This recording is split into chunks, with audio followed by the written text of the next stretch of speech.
responsable des fédérations départementales, Monsieur le Président du groupe d'études, cher Jean-Michel, Madame la sénatrice, cher Michel André, je salue également Jean-Luc Bianco, qui a été le fondateur du groupe Pêche à l'Assemblée nationale, travaille avec moi à mes côtés. Je suis très heureuse d'être parmi vous pour votre congrès annuel en cette année particulièrement importante pour le monde de l'eau et pour la biodiversité.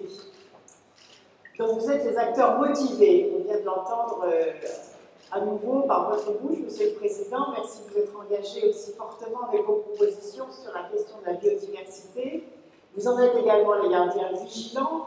Et je vous remercie, Monsieur le Président, de vos mots de bienvenue, de ceux que vous avez eus pour évoquer la qualité du travail accompli avec les services du ministère dont j'ai la charge. Vous avez à juste titre rappelé la vigueur et l'étendue du monde associatif de la pêche de loisirs, ainsi que son poids économique et social. Il montre en particulier combien la relation avec la nature est une motivation forte de celles et ceux qui s'adonnent à la pêche et sont à ce titre très sensibles à la préservation des écosystèmes dont nous sommes partie prenante et souvent très impliqués, je vous en remercie, dans leur surveillance, leur protection et leur restauration. Vous êtes amoureux des fleuves, des rivières ou des torrents, fins connaisseurs des lacs ou des étangs, observateurs attentifs de la faune et de la flore. Vous êtes les premiers défenseurs de ces milieux aquatiques qui nous enchantent et dont vous savez l'expérience, la beauté et la fragilité. Certains d'entre vous connaissent sans doute le beau livre de Pierre Bergogneau qui s'appelle La Ligne, où il évoque ses émotions de pêcheur regardant l'eau qui coule sur le granit hermétique de sa Corrèze natale. Il dit ceci: je n'ai jamais approché de sang-froid une source, une mare ou un ruisseau. Le moindre mouvement de l'eau me met en émoi. Comment mieux exprimer ce que les pêcheurs vivent et ceux qui sont sans doute qui entendent le mieux le chant de l'eau? On dit que la première chose que doit apprendre un pêcheur débutant, c'est savoir lire un cours d'eau, et que les pêcheurs les plus expérimentés ne cessent jamais d'en déchiffrer les mystères changeants. Alors oui, vous êtes à l'échelle nationale et locale des partenaires essentiels de la politique de l'eau dans toutes ses dimensions. La pêche, ses adeptes, ses techniques n'ont cessé de changer au cours de l'histoire humaine et de celle de notre pays, mais je suis frappée par les permanences. Si vous n'êtes pas pêcheur, écrivait René Fallet au milieu des années 70, dans ce beau livre qui s'appelle « Les pieds dans l'eau », vous n'avez jamais vu l'aube, la vraie. Seul le pêcheur, c'est le goût exact du matin, le goût du pain et du café de l'aurore. On dit parfois que la pêche est une philosophie de la vie, et même une leçon de vie. C'est pour ça que c'est si important, votre rôle auprès des enfants à l'éducation nationale. C'est très très important. Pourquoi? Parce que vous apprenez la patience, le respect de la nature, la discrétion au point de se confondre avec cette nature. C'est un art noble où le plaisir de la prise n'empêche pas de relâcher le poisson, parfois davantage partenaire que proie promise à une fin. Et puis les histoires de pêche sont souvent des histoires et des chroniques d'amitié, de déception et d'émerveillement partagés, des défis relevés et de moments de pure contemplation, un moment où nous vivons dans une vie où tout s'accélère. On cherche toujours à gagner du temps, à aller toujours plus vite. On essaye de récupérer parfois un peu du temps pour soi et pour les autres. Alors c'est vrai que l'apprentissage de cette patience, c'est une valeur éminemment importante et que chacun doit pouvoir réapprendre.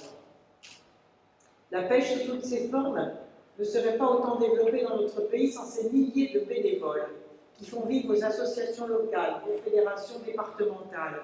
Et je tiens à saluer leur implication. J'ai le plaisir d'ailleurs de vous annoncer que mes services ont validé, et moi ensuite, bien évidemment, les évolutions de statut que vous préconisiez et que l'arrêté correspondant sera signé par mes soins et publié dans les jours qui viennent. Vous avez, Monsieur le Président, souligné à juste titre, je le disais à l'instant, le rôle de votre réseau dans l'éducation et l'environnement, à laquelle je suis très attachée, et la convention qui vous lie au ministère de l'écologie et de l'éducation nationale qui est arrivée à échéance sera non seulement renouvelée, mais approfondie.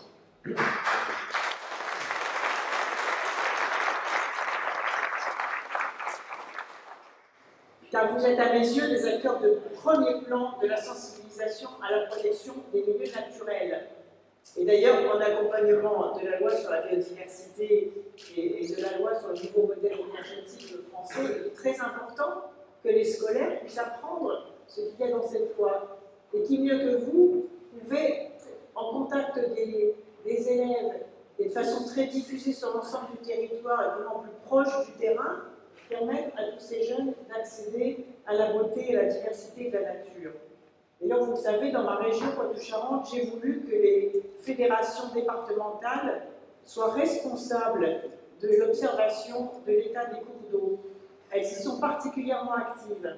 Par exemple, pour sensibiliser les observatoires de l'eau que consultent les préfets pendant la gestion estivale de la ressource aquatique. Nous avons aussi beaucoup travaillé avec les fédérations pour que les lieux de pêche soient accessibles aux personnes en situation de handicap et pour améliorer les conditions de vie naturelles des poissons et protéger les frayères, et notamment avec le programme Ressources.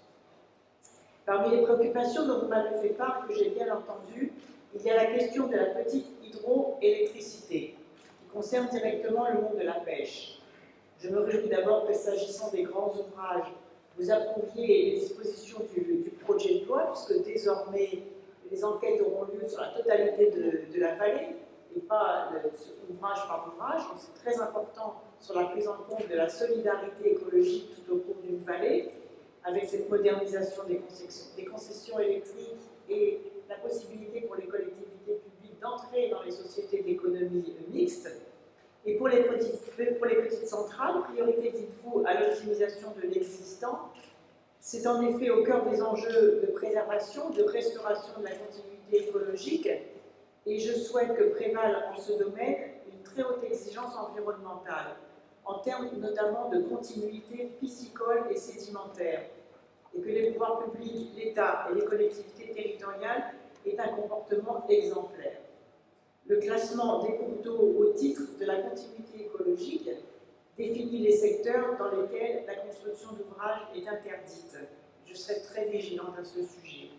Et dans lesquels la restauration de la biodiversité et de ses écosystèmes est primordiale, et cela renforce l'encadrement nécessaire de la petite hydroélectricité qui ne doit pas s'installer de façon anarchique.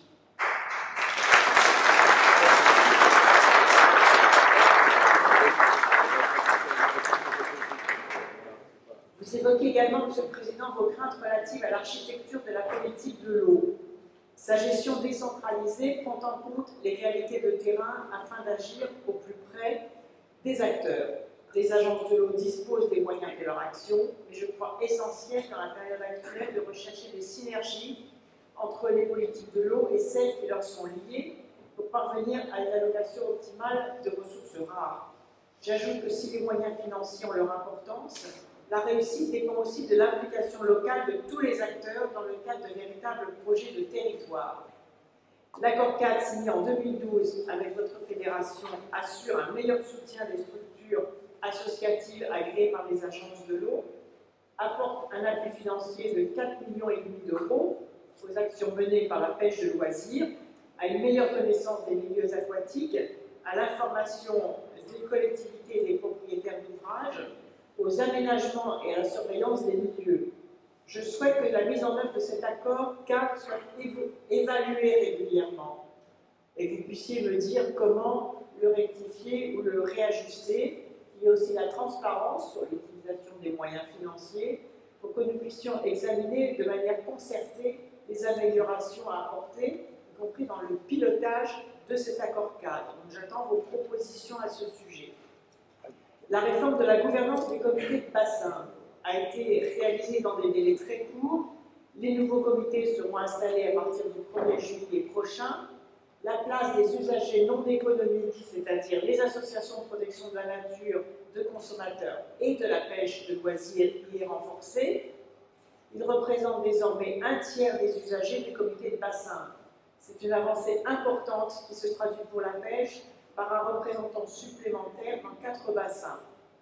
Vous souhaitez obtenir également un représentant supplémentaire dans le bassin Loire-Bretagne et je vous confirme qu'une personne qualifiée issue de vos rangs y sera désignée et ce sera la personne que vous choisirez, bien évidemment.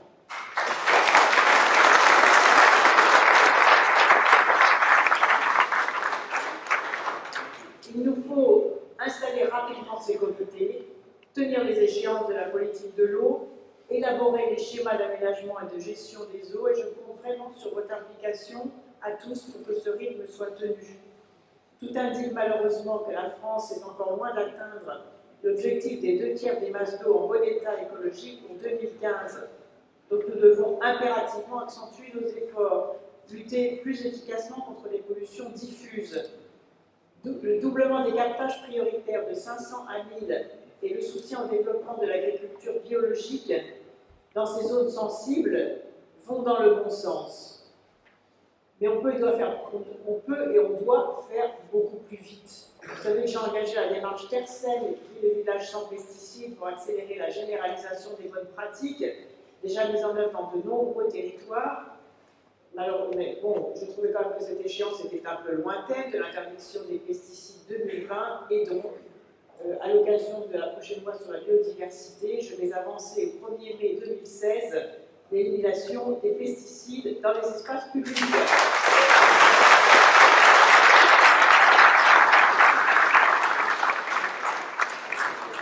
C'est du bon sens. Pourquoi certaines y arrivent et pas d'autres? Avec Tercel, on en est à 400 communes sans pesticides en Poitou-Charentes. Je vois qu'ailleurs, dans d'autres régions, ça monte en puissance. Donc il n'y a aucune raison que ça n'aille pas plus vite. Eh bien, ça va aller plus vite.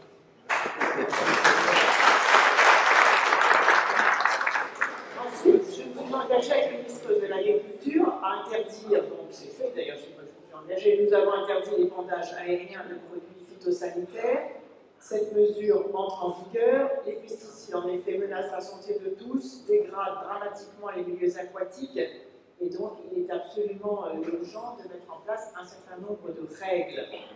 On mettra aussi des règles à l'approche des lieux recueillant des populations sensibles. Quand je vois que ça soulève des objections, je me dis qu'il faut vraiment que les choses évoluent. Est-ce qu'on peut accepter que des enfants aient subi la toxicité de pesticides dans une école au point d'être hospitalisés? Eh bien non. Voilà, à 200 mètres des espaces, des lieux sensibles, les écoles, les crèches, les maisons de retraite, les hôpitaux, eh bien il faudra supprimer en effet les produits phytosanitaires. Et ça encouragera aussi, c'est pas contre la profession agricole, ce que j'entends dire, ça encouragera aussi le commerce des produits phytosanitaires, la recherche dans ce domaine, à trouver des produits écologiques.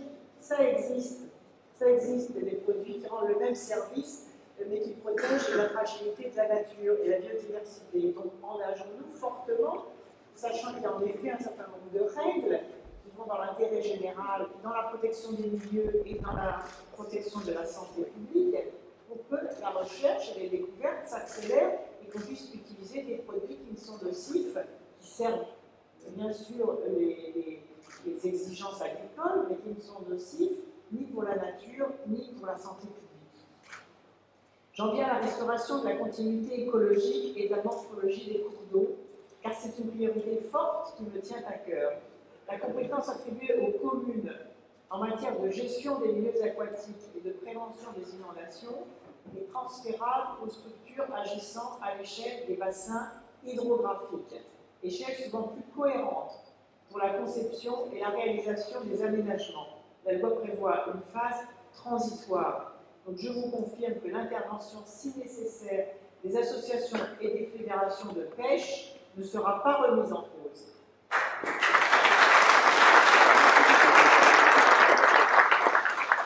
Enfin, l'examen du projet de loi sur la biodiversité a commencé au Parlement. Je suis d'ailleurs ce soir devant la Commission de l'Assemblée nationale.